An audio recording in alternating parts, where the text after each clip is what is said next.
Assalamualaikum warahmatullahi wabarakatuh. Salam sejahtera untuk kita semua, salam sejahtera untuk seluruh saudara sebangsa dan setanah air dimanapun Anda berada. Kembali lagi bersama dengan saya, Abdul Aziz Jazuli, di channel ini. Kali ini saya akan membahas satu pembahasan yang mungkin oleh banyak orang itu sering dipertanyakan, yaitu mengenai apa? Mengenai kualat. Sebenarnya kualat itu apakah ada di dalam syariat? Artinya ketika seseorang itu melakukan suatu perbuatan, maka Allah Ta'ala akan mengazab dirinya lantaran perbuatan itu. Jadi ini satu pembahasan yang cukup menarik dibahas, khususnya kualat dalam hal nasab ya. Artinya ketika seseorang itu membahas nasab seseorang, maka yang akan terjadi kepada dirinya itu adalah azab Allah Subhanahu wa Ta'ala. Dan apakah hal itu ada? Jadi saya menelaah beberapa ayat-ayat Al-Quran yang diantaranya itu mungkin yang sangat tepat, yang mungkin pas atau tepat dalam menjawab permasalahan ini, yaitu sebuah ayat, فَمَنْ يَعْمَلْ مِثْقَالَ ذَرَّةٍ خَيْرًا يَرَهُ وَمَنْ يَعْمَلْ مِثْقَالَ ذَرَّةٍ شَرًّا يَرَهُ. Ya, barang siapa yang melakukan sedikit, ya, miskol, kadar zarratin yang sangat sedikit. Jadi zarrah itu diartikan sebagai satu partikel yang terkecil dari partikel apapun ya. Dari suatu benda apapun, partikel terkecil itu namanya adalah zarrah. Maka barang siapa yang berbuat sekecil atau kadar yang sangat kecil dari sebuah kebaikan, maka dia akan melihatnya. Dan barang siapa yang melakukan kadar partikel terkecil dari keburukan, maka dia akan melihatnya. Artinya balasan dari Allah Subhanahu wa Ta'ala itu adalah bagaimana perbuatan kita, ya. Artinya ketika kita itu melakukan satu perbuatan yang baik, maka Allah Ta'ala akan membalasnya dengan kebaikan, bahkan dilipat gandakanlah kebaikan itu. Dan ketika manusia itu melakukan satu perbuatan meskipun sedikit mengenai keburukan, maka hal itu akan dibalas juga oleh Allah Subhanahu wa Ta'ala. Begitu juga dengan ayat-ayat yang lain, dan ini ayat ini sebenarnya ayat yang membahas tentang ini sebenarnya cukup banyak. Dan yang ini adalah salah satunya, yaitu ayat zaharul fasadu fil barri wal bahri bima kasabat aydin nas. Muncullah keburukan di darat dan di lautan lantaran atas perbuatan-perbuatan manusia. Ya, kembali lagi kepada tadi bahwa apa yang terjadi di alam semesta ini adalah lantaran perbuatan manusia, terutama ketika mereka itu melakukan perbuatan-perbuatan yang buruk di sisi Allah Subhanahu wa Ta'ala, bukan di sisi manusia ya. Nah, mari kita lihat bagaimana komentar dari sebagian ulama mengenai ayat وَمَنْ يَعْمَلْ مِثْقَالَ ذَرَّةٍ خَيْرًا يَرَهُ وَمَنْ يَعْمَلْ مِثْقَالَ ذَرَّةٍ شَرًّا يَرَهُ. Ya. Silahkan Anda buka di dalam tafsir Al-Qurtubi di juz yang ke-20 halaman 150. Ketika musannif Imam Al-Qurtubi menafsirkan ayat tersebut, yaitu Az-Zalzalah ya, ayat 7 sampai 8. Karena Ibnu Abbas radhiyallahu taala anhuma yaqulu may ya'mal minal kuffari mithqala dzarratin khairan yarahu fid dunya. Barang siapa dari kalangan orang-orang kafir yang melakukan kebaikan, maka dia akan melihat kebaikan itu di dunia, atau akan menyaksikan balasan dari Allah Ta'ala di dunia, dan wala yusabu alaihi fil akhirah, dan dia tidak akan diberi pahala di dalam akhirat atas perbuatan itu. Wa may ya'mal mithqala dzarratin min syarrin uqiba alaihi fil akhirah, dan barang siapa yang melakukan perbuatan yang sedikit dari perbuatan yang buruk, maka Allah Ta'ala akan menyiksanya di akhirat ma'iqabi syirki, bersama dengan siksaan kesyirikan. Itu berlaku bagi orang yang kafir ya.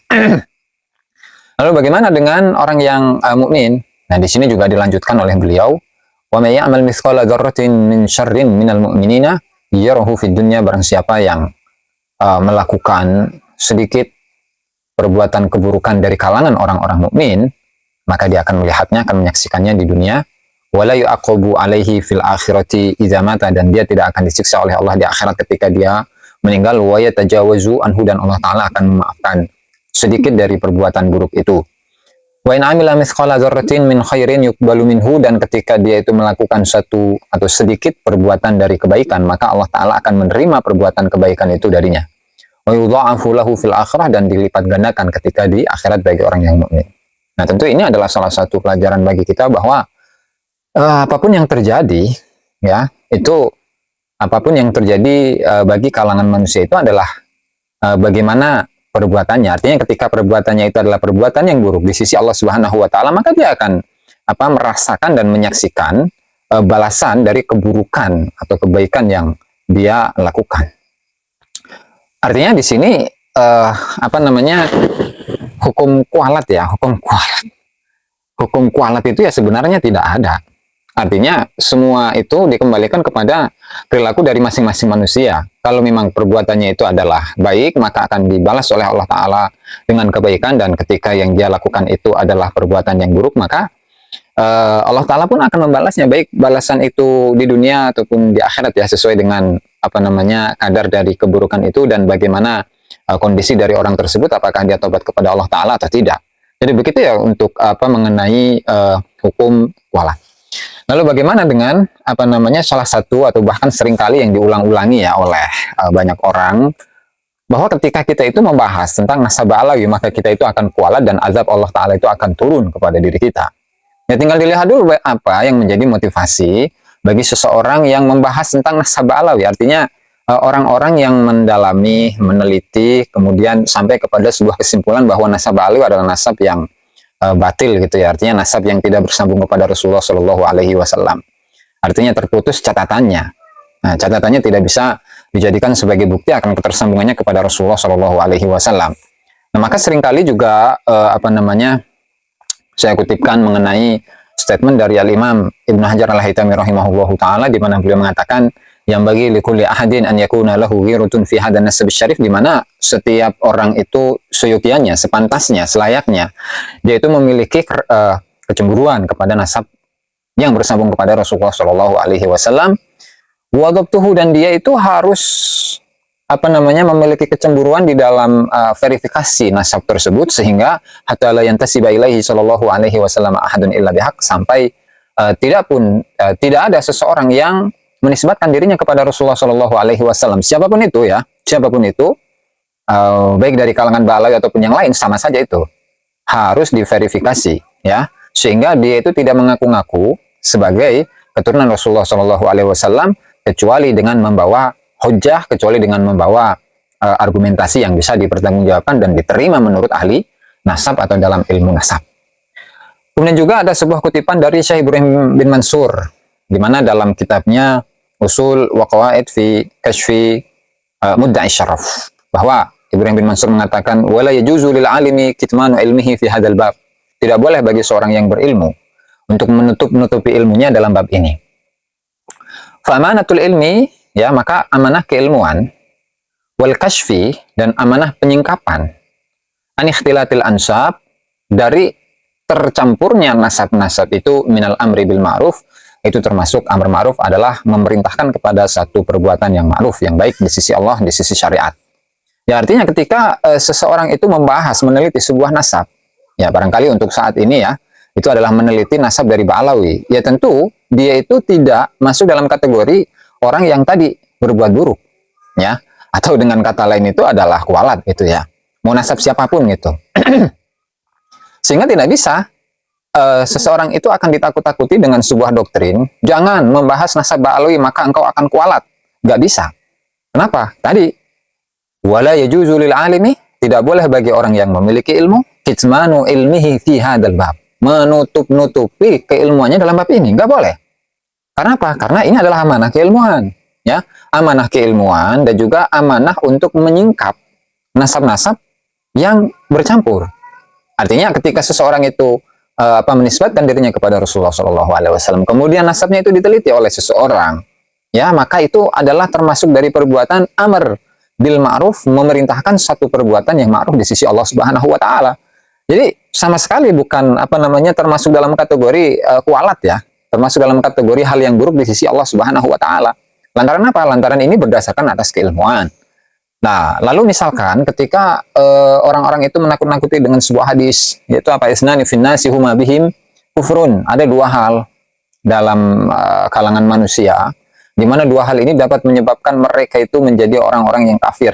Dan tentu kafir ini adalah kafir ini ya, kufrun duna kufrin, artinya menutupi kebaikan ya, tertutup dari kebaikan di sisi Allah Subhanahu wa taala. Yaitu apa? At-ta'nu fil ansab wan niyahatu 'alal mayyit. Yaitu yang pertama adalah membatalkan nasab ya. Kemudian yang kedua itu adalah meratapi mayit. Ya, dua hal ini dapat membuat orang-orang itu menjadi orang yang kufur nikmat lah, kurang lebih seperti itu ya. Lalu apakah ketika seseorang itu membatalkan nasab dari golongan tertentu, kaum tertentu, suku tertentu, ya kabilah tertentu, maka apakah dia itu langsung kemudian menjadi golongan orang-orang yang kufur nikmat? Ya, tentu tidak. Antara Al-Imam Ibnu Hajar radhiyallahu taala anhu, Al-Imam Ibnu Hajar Al-Asqalani radhiyallahu taala anhu itu sudah mengatakan ketika seseorang itu meneliti sebuah nasab, ya ta'anu fin nasab, ketika dia itu membatalkan nasab tetapi berdasarkan atas ilmu nasab, berdasarkan atas ilmu sejarah, berdasarkan atas ilmu-ilmu yang mendukung keduanya, ya maka dia tidak masuk dalam kategori kufur ya, atau kufur nikmat. Tidak. Lantaran apa? Dia membicarakan tentang ilmu, dia membicarakan tentang pengetahuan, ya kan? Dia membicarakan tentang sejarah yang bermanfaat bagi seluruh umat manusia, ya, seluruh umat Islam, dan secara umumnya adalah seluruh umat manusia, sehingga tidak bisa ditakut-takuti dengan kualat dan lain sebagainya gitu ya. Maka kembali lagi pada pembahasan bahwa membahas ya, meneliti sebuah nasab, apalagi nasab ini bersambung kepada Rasulullah Shallallahu Alaihi Wasallam, itu merupakan amanah keilmuan, di mana seseorang yang memiliki ilmu itu harus membicarakan tentang hal ini dan tidak boleh menutup-nutupi ilmunya, sebagaimana yang dikatakan oleh Syekh Ibrahim bin Mansur ya. Ibrahim bin Mansur dalam kitabnya Usul wa Qawaid fi Kashfi Mudda'i Syaraf. Sehingga mengenai kualat gitu ya, ditakut-takuti kualat ketika membicarakan tentang nasab alaih, kemudian maka tunggu adab Allah gitu. Tunggu adab Allah akan turun. Atau misalkan di beberapa waktu yang lalu, misalkan Ustadz Novel Alidrus ya mengatakan bahwa selagi Habib aman di Indonesia, maka Indonesia akan aman. Selagi Habib itu aman, maka Indonesia akan aman. Dan selagi Habib itu tidak aman, maka tunggu adab Allah Subhanahu wa taala. Kurang lebih kan seperti itu. Itu adalah satu satu doktrin yang sangat tidak cocok dengan masyarakat. Lantaran apa? Lantaran sekarang kan baru diteliti bahwa nasab alawi itu apakah bersambung pada Rasulullah Shallallahu Alaihi Wasallam atau tidak bersambung. Ketika hasil dari penelitian itu adalah tidak bersambungnya nasab alawi kepada Rasulullah Shallallahu Alaihi Wasallam, tentu itu bukanlah mengingkari nasabnya dzurriyyah Rasul Shallallahu Alaihi Wasallam. Kenapa? Ya lantaran semua orang sepakat bahwa untuk mencintai dzurriyyah Rasul, mencintai keturunan Rasul itu adalah sebuah kesepakatan. Tapi untuk mencintai Ba'alawi, apakah Ba'alawi itu dzurriyyah Rasul? Nah, itu yang sekarang kita teliti, yang sekarang kita bahas, yang sekarang kita telah mengenai kebenaran dari nasab Ba'alawi apakah bersambung kepada Rasulullah Shallallahu Alaihi Wasallam. Jadi bedakan ya. Mohon dibedakan antara dzurriyyah Rasul dengan habaib. Mohon dibedakan antara keturunan Rasulullah Shallallahu Alaihi Wasallam dengan Ba'alawi. Karena Ba'alawi ini statusnya adalah bukan dzurriyyah Rasul Shallallahu Alaihi Wasallam, sementara kalau dzurriyyah Rasul Shallallahu Alaihi Wasallam ya itu harus dicintai dan itu merupakan kesepakatan seluruh ulama di dunia. Ya, itu adalah sebuah kewajiban yang harus dilaksanakan oleh seluruh umat Islam. Tetapi mencintai Habib sebagai dzurriyyah Rasul, dalam statusnya aja masih diperdebatkan saat ini, dan sampai saat ini belum ada bukti akan ketersambungan nasab mereka kepada Rasulullah Shallallahu Alaihi Wasallam. Sehingga dengan ya tidak mengatakan bahwa Habib itu adalah dzurriyyah Rasulullah Shallallahu Alaihi Wasallam, maka dia tidak membenci, mengingkari dzurriyyah Rasul Shallallahu Alaihi Wasallam. Jadi inilah yang harus difahami oleh kita semua, agar kita tidak termakan oleh doktrin-doktrin yang sesat. Ya, barangkali ini saja yang bisa saya sampaikan dalam kesempatan kali ini. Mudah-mudahan bermanfaat bagi kita semua, dan semoga kita selalu diberikan kecintaan kepada Allah, kecintaan kepada Rasulullah, kecintaan kepada para kekasih-kekasih Allah, dan kecintaan kepada ilmu pengetahuan.